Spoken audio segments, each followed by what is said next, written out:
Hermione's Song, Chapter 11. Hogwarts School for Witchcraft and Wizardry.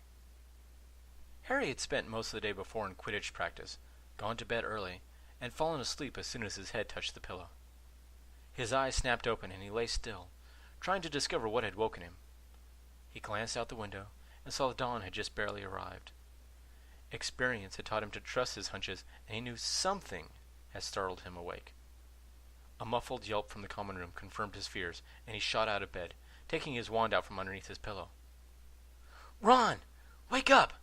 Someone's in trouble in the common room!" he yelled. Ron sat straight up in bed and grabbed his wand from the holster he had hung on the headboard. From the tone of Harry's voice, Ron knew now was not the time to argue about lost sleep. Another yelp fixed this in his mind, and he took his place by Harry's side. Harry flicked his wand at the door and whispered, "Silencio!" Ron nodded once after the spell was cast. They had practiced this particular maneuver many times skulking around Hogwarts after hours.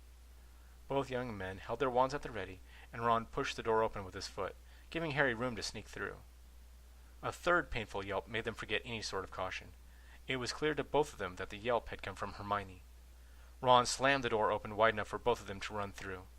He was a few steps behind Harry when his friend came to a sudden stop at the top of the stairs. "Harry!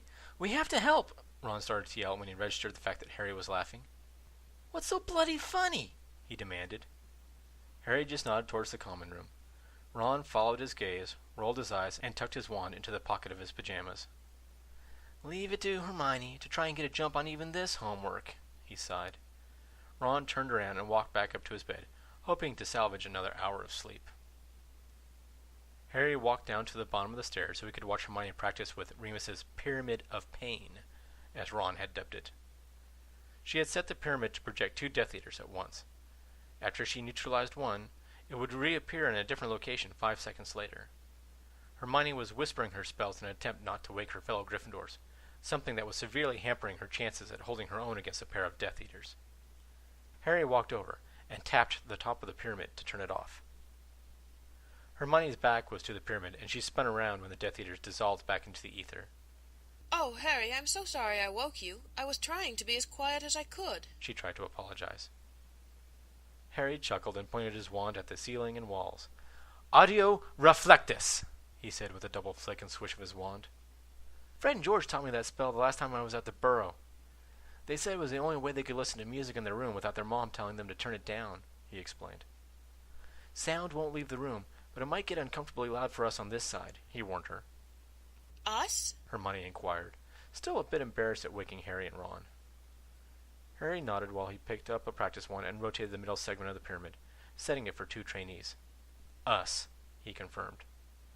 Taking a deep breath, Harry touched the top of the pyramid to activate it, and then ran to join Hermione in the center of the room. "Back to back!" he shouted, turning to face away from Hermione. "Expelliarmus!" they both yelled, sending 2 of the 4 blue Death Eaters crashing into the walls, where they exploded into a fine blue mist. Ron shook his head at Harry and Hermione as they passed through the fat lady's door on their way to breakfast. "Don't you think we take enough physical abuse from real Death Eaters?" he asked sarcastically as he saw both of them trying to rub sore spots out of their shoulders. Hermione and Harry started to chuckle. "Apparently someone needs to relearn his right from his left," she teased Harry. "I thought you meant your right, not mine," Harry replied, trying to defend himself. Noticing Ron's blank look, Harry explained. "We were trying a move where we jumped away at the same time, to see if we could confuse the pyramid. Unfortunately, we jumped in the same direction and collided in mid-air," he admitted. "The pain from the pyramid wore off long ago, but I bet this bruise will take a while to heal," he said while massaging the already dark bruise. Ron shook his head and closed the fat lady's painting. The instant the painting clicked into place, the fat lady squealed in excitement when she saw the students. "Oh, Hermione, dear, there is something that I just have to tell you," she blurted out. Her eyes grew wide as they all heard the noise of a metal gauntlet being balled into a fist from one of the other paintings. The fat lady swallowed hard in panic. "I, forgot to tell you happy birthday the other day, so, happy birthday," she spat out, and then ran off to hide behind her frame. "I always knew she was mental. That's a bit weird, even for her," Ron suggested, his eyebrows creased in concern. Harry turned around slowly, looking closer at the other paintings. In a few of them there were signs of a disturbance. A broken chair here, a smashed table there, and a few of the people in the paintings were sporting black eyes. When he finished his turn, he was looking at the painting where Sir Cadogan had taken up residence, after he had pestered Filch to move him closer to the Gryffindor dormitory. Sir Cadogan had requested this move after the fat lady had taken up her post as the gatekeeper to the Gryffindor dormitory once again. Most of the students suspected the barmy old knight had developed quite the crush on their rotund guard. That morning, Sir Cadogan was missing from his painting, and in his place was a much taller, younger-looking knight dressed in plain, serviceable armor. "Where's Sir Cadogan?" Harry asked the newcomer.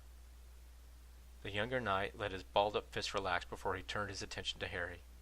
Removing his helmet, the new knight shook out his shoulder-length blond hair. "Sir Cadogan has taken an indefinite holiday, I'm afraid," he replied and tucked his helmet under his arm. Harry pointed to the mayhem in the other paintings.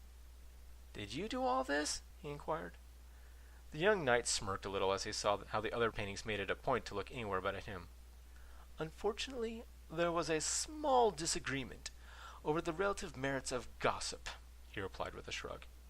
"The other paintings were spreading things about a good friend of mine that were none of their affairs. My brothers-in-arms and I decided to put a stop to it," he admitted casually. The knight bent slightly at the waist to get a better look at Harry's forehead. "Well, hello, Sir Harry. I thought I might get to see you here," he greeted when he saw the famous lightning bolt scar. Harry was embarrassed by the knight suggesting that he might be worthy of such a title. Not meeting the knight's eyes, he replied, "No, sir. It's just plain Harry."